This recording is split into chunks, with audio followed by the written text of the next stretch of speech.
പെരുന്നാൾ നമസ്കാരത്തിന്റെയും മറ്റു ചടങ്ങുകളുടെയും ഒക്കെ വിശേഷങ്ങൾ നമുക്ക് നോക്കേണ്ടതുണ്ട്. കൊച്ചിയിലേക്കാണ് ഇനി പോകുന്നത് ഉമേഷ്. അവിടെ നിന്നും കൂടുതൽ വിവരങ്ങളുമായി ചേരുന്നുണ്ട്. ദൃശ്യങ്ങൾ ഇപ്പോൾ കൊച്ചിയിൽ നിന്നുള്ളതും നമ്മൾ കണ്ടുകൊണ്ടിരിക്കുന്നു. അല്പസമയത്തിനകം പ്രാർത്ഥനാ ചടങ്ങുകൾക്ക് അവിടെ തുടക്കമാകാനിരിക്കുകയാണ്. ഉമേഷ്,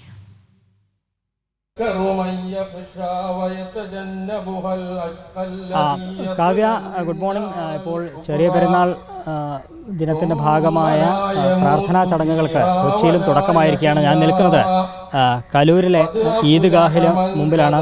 നമുക്ക് ദൃശ്യങ്ങളിൽ കാണാം. ഈദ്ഗാഹുമായി ബന്ധപ്പെട്ട പ്രാർത്ഥനാ ചടങ്ങുകൾക്ക് ഈദ്ഗാഹിൽ തുടക്കമായിരിക്കുന്നു. സംയുക്ത മഹല്ല് കമ്മിറ്റികളുടെ നേതൃത്വത്തിലാണ് ഈ കലൂരിൽ ഈദ്ഗാഹ് സംഘടിപ്പിച്ചിരിക്കുന്നത്. ഇവിടെ അല്പം മുമ്പാണ് ഈ പ്രാർത്ഥനാ ചടങ്ങുകൾക്ക് തുടക്കമായത്. സലാഹുദ്ദീൻ മദനി അദ്ദേഹത്തിൻ്റെ നേതൃത്വത്തിലാണ് പെരുന്നാൾ നമസ്കാരം ഇവിടെ പുരോഗമിക്കുന്നത്.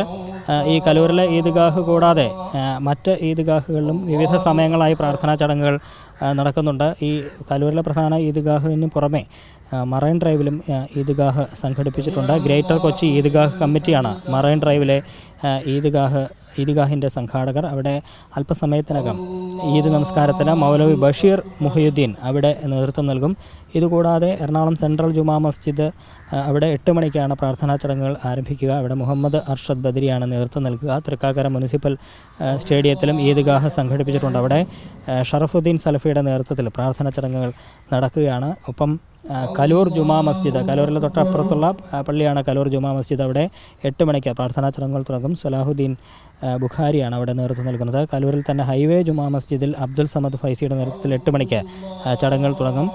കലൂർ തോട്ടത്തുംപടി ജുമാ മസ്ജിദ്, ഒപ്പം കലൂർ SRM റോഡിലെ ദാറുസലാം ജുമാ മസ്ജിദ്, പച്ചാളം അൽഹിലാൽ മസ്ജിദ്, ഇടപ്പള്ളി ജുമാ മസ്ജിദ്, എറണാകുളം KSRTC ജുമാ മസ്ജിദ് തുടങ്ങി വിവിധ ആരാധനാലയങ്ങളിൽ 8 മണിയോടെ തന്നെയാണ് ഇത്തരത്തിൽ പ്രാർത്ഥനാ ചടങ്ങുകൾക്ക് തുടക്കമാകുന്നത്. ഒപ്പം മറ്റിടങ്ങളിലും വിപുലമായ രീതിയിൽ ഇതിൻ്റെ ഭാഗമായ നമസ്കാര ചടങ്ങുകൾ പുരോഗമിക്കുന്നുണ്ട്. ഈ നഗരത്തിലെ കാര്യമാണ് സൂചിപ്പിച്ചത്. കൂടാതെ ആലുവ, മൂവാറ്റുപുഴ, പെരുമ്പാവൂർ തുടങ്ങിയ ഭാഗങ്ങളിലൊക്കെ ഇത്തരത്തിൽ മഹല്ല് കമ്മിറ്റികളുടെ നേതൃത്വത്തിൽ ഈദ്ഗാഹും പള്ളിയിൽ പ്രത്യേക പ്രാർത്ഥനാ ചടങ്ങുകളും ഒക്കെ സംഘടിപ്പിച്ച് വരികയാണ്. അത്തരത്തിലുള്ള പെരുന്നാൾ നമസ്കാരമാണ് ഇപ്പോൾ പുരോഗമിക്കുന്നത്. ഇതിനുശേഷം വീടുകളിലെത്തി സൽക്കാരത്തിലൊക്കെ പങ്കെടുക്കുന്ന രീതിയിലാണ് ഇന്നത്തെ ദിവസം കടന്നു പോകുന്നത്. 1 മാസത്തെ വ്രതാനുഷ്ഠാനത്തിനൊടുവിലാണ് ചെറിയ പെരുന്നാളിനെ ഇസ്ലാം മതവിശ്വാസികൾ ഇപ്പോൾ സ്വീകരിച്ചിരിക്കുന്നത്. അതിൻ്റെ ഭാഗമായ പ്രാർത്ഥനാ ചടങ്ങുകൾ പുരോഗമിക്കുകയാണ്.